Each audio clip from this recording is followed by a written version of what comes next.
Selamat pagi teman-teman. Terima kasih atas waktu dan kesempatan yang diberikan kepada saya.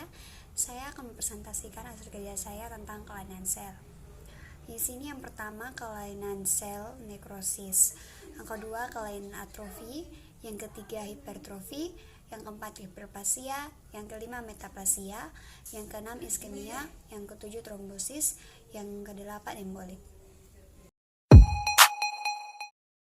Yang pertama saya akan menjelaskan tentang nekrosis. Nekrosis adalah kematian sel yang terjadi akibat cedera yang memiliki ciri adanya pembengkakan dan ruptur organel internal.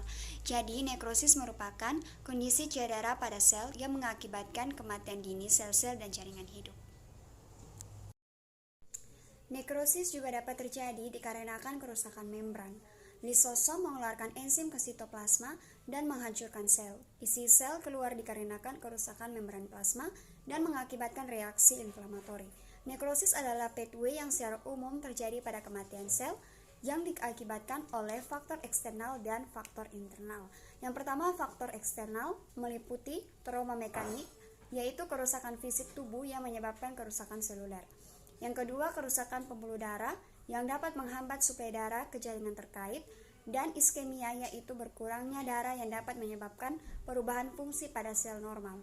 Yang berikut, efek termal, yaitu suhu tubuh yang terlalu tinggi atau terlalu rendah, juga dapat menyebabkan gangguan pada sel yang berujung pada nekrosis. Sedangkan faktor internal penyebab nekrosis, yaitu adanya gangguan troponeurotik, yaitu penyakit fungsional dari bagian tubuh yang disebabkan karena kekurangan nutrisi dari saraf yang rusak di bagian-bagian yang terlibat, cedera, dan kelumpuhan pada sel saraf. Jenis-jenis nekrosis yaitu yang pertama, nekrosis koagulatif, yaitu berbentuk seperti gel pada jaringan mati, di mana arsitektur jaringan masih bisa bertahan dan masih bisa diamati dengan mikroskop cahaya. Jenis nekrosis ini biasanya terjadi pada jaringan seperti ginjal, jantung, dan kelenjar adrenalin. Yang kedua, nekrosis likuifaktif merupakan bentuk perlawanan dari nekrosis koagulatif karena ciri-cirinya berupa pencernaan sel mati yang menghasilkan cairan kental.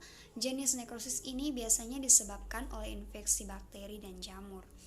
Yang ketiga, nekrosis lemak bisa dianggap sebagai jenis nekrosis koagulatif yang menyerupai jaringan termomifikasi.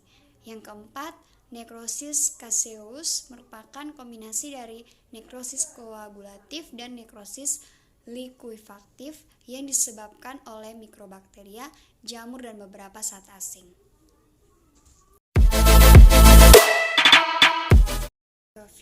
Atrofi adalah pengerutan ukuran sel dengan hilangnya substansi sel.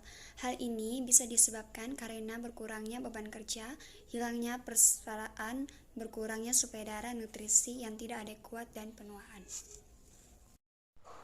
Atrofi dapat disebabkan oleh yang pertama, sel kehilangan substansi sel sehingga menyebabkan berkurangnya ukuran organ. Yang kedua, penurunan dari sintesis protein dan peningkatan degenerasi protein di dalam sel. Yang ketiga, kehilangan interfasi, kekurangan suplai darah, kekurangan nutrisi, kehilangan stimulasi endokrin, dan aging. Atrofi memungkinkan terjadinya penurunnya fungsi sel, namun bukan merupakan kematian sel. Yang berikut di samping merupakan gambar-gambar dan bentuk-bentuk dari atrofi. Hipertrofi adalah sel yang membesar sehingga menyebabkan organ membesar dan tidak terdapat sel baru. Atau dapat diartikan, hipertrofi adalah pembesaran sel akibat bertambahnya struktur atau isi sel. Pembesaran dapat terjadi karena peningkatan jumlah struktur protein dan organel sel. Bisa terjadi secara fisiologis, yaitu bertambahnya beban sel atau peningkatan fungsi sel. Dan bisa juga secara patologis, yaitu hipertrofi vertikal kiri karena hipertensi kronis. Yang ketiga, bisa juga terjadi karena stimulus dan peningkatan hormon tertentu, yaitu hipertrofi kompensasi, hipertrofi karena mengambil peran sel lain yang mati, misalnya hipertrofi ginjal kanan karena ginjal kiri rusak. Yang berikut stimulasi hormon.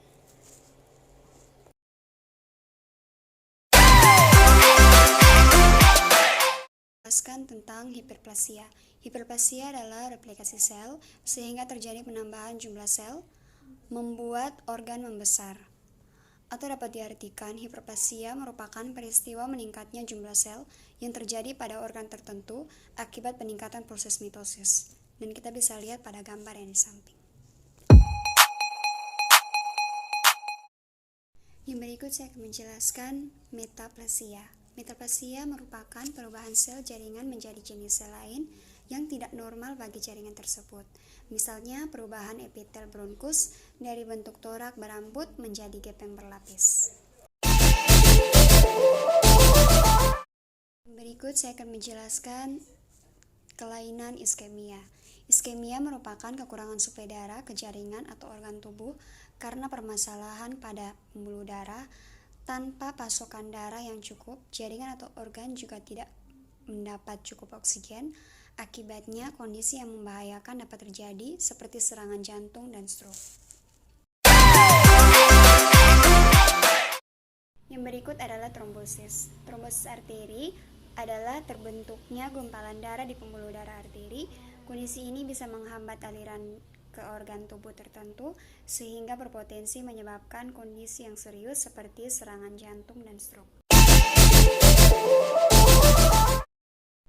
Yang berikut embolik. Embolik merupakan kondisi di mana benda atau zat asing seperti gumpalan darah atau gelembung gas tersangkut dalam pembuluh darah dan menyebabkan penyumbatan pada aliran darah.